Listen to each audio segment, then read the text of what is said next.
Yahoo! Hello, hello, hello mga masters! And of course, ang ating mga ka-G dyan. Ngayon po ay Enero 18, January 18th. And it's a Thursday. Kumusta po ang lahat mga masters?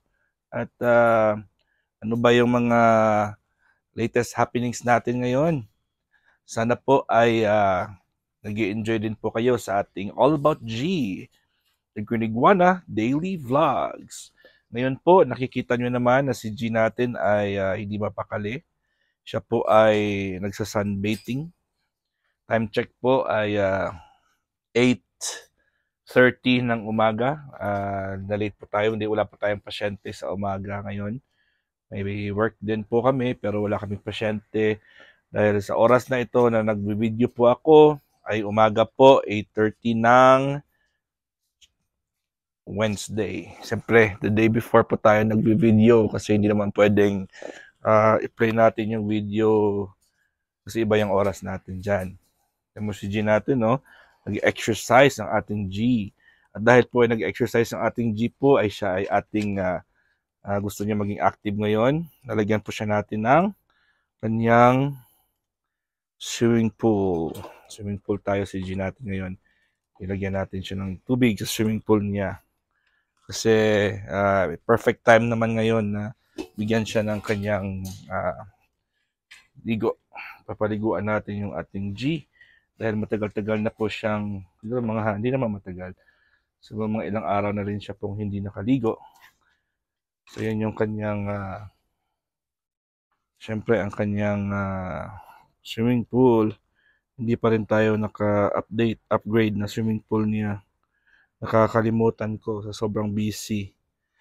Hindi ko pala yung offer pala nung nabili ko sa sa website. Hindi pa pala siya available. Hindi pala available yung yung ganun. Kaya hindi ko siya na purchase kasi po ay kulang, hindi po siya available during that time ang item na yon. Okay. So lagyan natin ng tubig.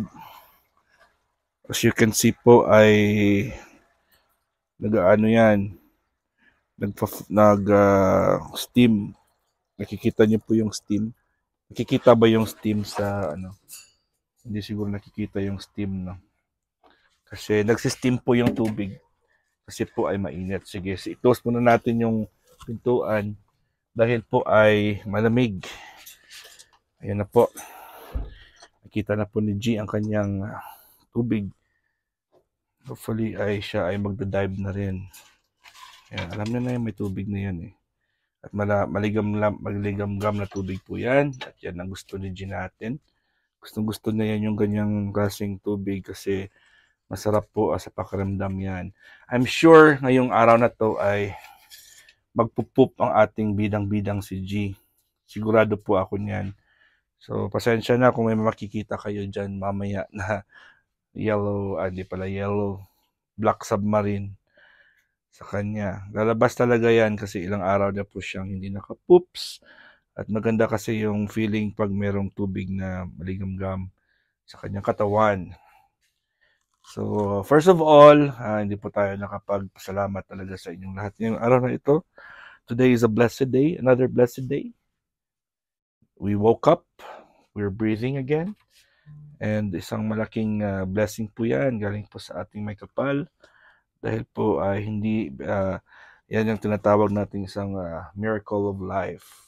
Yung pagkagising natin sa umaga, ay tayo talaga ay magpasalamat at tayo po ay buhay at ma-enjoy na naman natin ang isang magandang araw na nilikha ng ating Panginoong Diyos. So, ayun, chill-chill lang po tayo. Chill-chill. Habang po ay naliligo po yung ating bidang-bidang, si G, the Green Iguana. At si G ay kahapon, gabi pala, nung umuwi ako, gabi na yun, yung mga past 9:30 or 11 na po yun ng gabi. Pag uwi ko po, si G po ay natutulog po sa sa lower ground floor niyang bahay niya. Doon po siya sa may kahoy. So tinanggal ko po siya kasi ang lamig-lamig naman, wala namang heater sa ilalim. Kaya tinanggal ko siya at ininipat ko po siya sa kanyang heat rack. Siguro napagod din siya kung saan na siya kung saan siya na huling nagpwesto ay nakatulog din po siya sa kakahintay po sa akin kasi alam niyo naman ano tayo may overtime po ako, may ginawa pa ako sa clinic namin at gabi na po ako umuwi. Hindi naman siguro 11 na yun ata, 11 na ako siguro nakauwi kagabi. Ayun. So pag-uwi ko po, nakita ko po si G. Chine-check ko kasi si G from time to time kung gising po ako. Chine-check ko talaga yan. So nakita ko po siyang dito po siya natutulog sa baba. Diyan Yan. So hinahanap ko siya. Doon ko siya nakita sa baba. Kaya kinuha ko po siya at linipat ko po siya sa dito. Sa kanyang heating rack dito. At pumasok na rin po ako sa kwarto. At pagkagising ko ng umaga, gising na si G. Ito na yung sitwasyon niya. Nasa ilalim na rin siya. Naghahanap ng exercise habit. Ng exercise niya. Nag-create ng kanyang sariling exercises. Kaya active ang ating G. Mainit po yung tubig na ito ha. Medyo yan, yun, mainit-init pa. Kaya ayun, lalabas na yan. Tingnan nyo. Ayun, lumalabas na po. Lumalabas na po ang dynamite ni G natin. Pasensya na po sa kumakain dyan. Ayun na. Lumalabas na po ang dynamite ng ating G. Alam ko lang lalabas yan eh. Ayun, tingnan mo, may gulay. Sige, lipat na lang natin yun sa taas. Narinig niyo yun, di ba? Huwag na nating panoorin yan. Kasi ibang sitwasyon na yan. Habang po si G ay gumagawa ng kanyang daily routine, ng kanyang number 2. Ay, nako G. Ang haba-haba ng kanyang poops. Alright, tayo po ay papalitan na lang natin ito yung kanyang tubig, yung kanyang pagkain. Kasi parang luma na yung kanyang dahon. Luma na yung mga dahon ni G natin. So, as you can see po, nalanta na po yung kanyang mga dahon. Actually, pwede pa siya, pero papalitan na lang natin yan. Papalitan natin yung food ni G dahil po ay para bago na naman yung kanyang kainan. So, ayun ang ating G. Nagpo-poops at tapos na po siyang mag-poops. Umalis na po siya sa kanyang swimming pool. Doon na po si G natin, umalis na po siya. Tapos na daw siyang mag-poops. Kaya okay lang. Thank you. At nag-poops na yung G natin. At malaki-laki yung kanyang epak. Ngayon, syempre, yung araw din yan. Mga 3 araw yan, hindi naka-poops eh. Yan ang ating G, Yan ang ating G. Sa baba po siya ngayon. Alright, so ikot-ikot lang muna ang G natin. Habang po tayo ay mag-prepare ng kanyang food. Dahil po ay papalitan natin yung kanyang pagkain para fresh na naman siya. So again, ito yung kanyang pagkain dito sa kanyang pagkain. Meron tayong spring mix na hindi pa nauubos. So spring mix tayo. Fresh na fresh po yan. Pwedeng kainin ng tao yan. Kasi ready to eat na po yan. And then ito ay spring mix yung lalagyanan niya. Pero dandelion po ito. Isa sa mga very rich in calcium na gulay. At ewan ko kung mayroong dandelion dyan sa Pilipinas. Hindi kasi dito ko lang yan na dandelion eh. Ayun.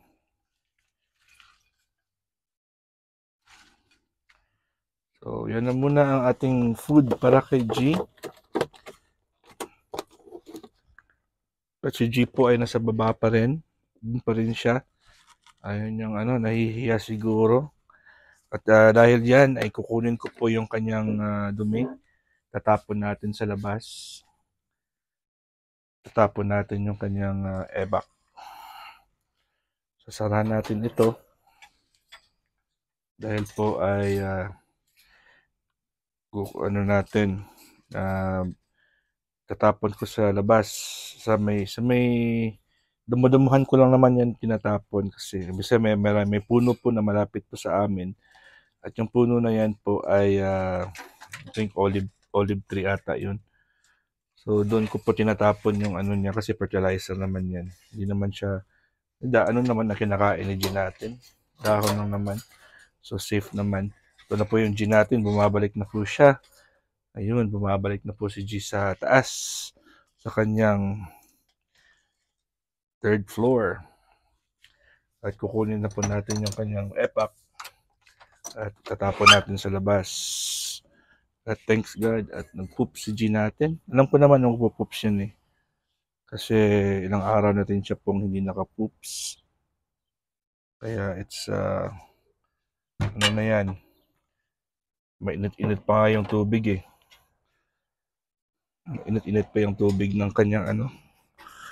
Hindi pa medyo nagamit yung tubig niya. Pero syempre nag-poops na talaga si G natin kasi araw na naman talagang mag-poops ngayon. At ang dami ng kanyang poops. Parang poops po ng ano yan. Parang poops ng chihuahua na aso. Parang aso yung kanyang poops. Ngayon, tinatapon ko na yung tubig sa ano niya. Yung kanyang poops. At ano pa, nag-steam pa yung kanyang tubig. Nung tinapon ko. Ayun, congratulations po, G. At ikaw'y nag-poops na ngayong araw na to. So, kota na tayo. Kota na po si Daddy at saka si Master. Master. si Daddy, Master at saka si G. Kota na tayo, tapos na tayo. Good job, G. At syempre, dahil po ay kailangan natin i-maintain yung humidity ng kanyang ano, ilagyan natin, sprayhan natin si G. Ayan. So, syempre, gustong-gusto ni G yan. Kaso lang, malamig yung tubig na ito. So, kailangan lang nating ano, wag siyang tamaan. Kasi mainit yung katawan niya. Galing po siya sa mainit na tubig. Eh, baka ma-shock po yung ating G. Alright mga masters. So, mamayang hapon pala, alauna ata, no? Yung ating premier promotion sa Team Kuroda. At mayroon tayong 4 na hosts. So, abangan nyo mamaya. 1 o'clock tayo mag-start ng ating premier promotion, Philippine time. Siyempre, po-promote natin yan kasi yun naman ang ating activities sa Team Kuroda. Every Tuesday, Thursday, and Sunday po, mayroon tayong premier promotion. So, invited po kayong lahat. Yung ating 1 to 3, kung hindi ako nagkakamali, ay si at VMix Vlog po. VMix Vlog.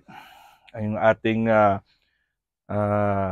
next batch. Kasi 4 na batch po yan.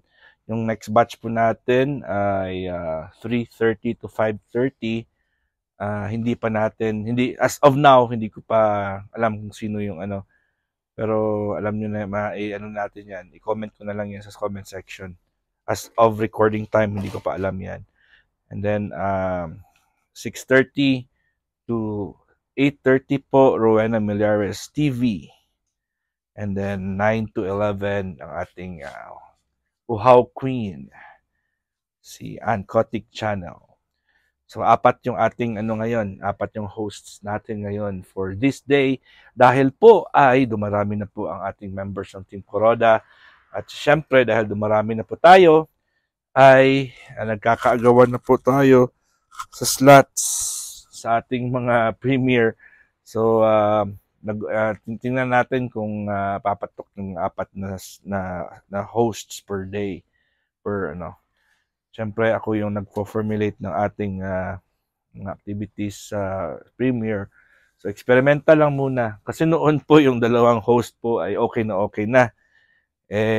Nakulangan, naging 3 na. Eh ngayon, dumadami na. Siguro 4 na host na per premiere promotion day. Kaya congratulations po sa Team Kuroda. Alright, mga masters, hanggang dito lang po tayo ha. Kita-kits tayo bukas ulit. I love you all. From Master Worm and G, God is great. Yeah.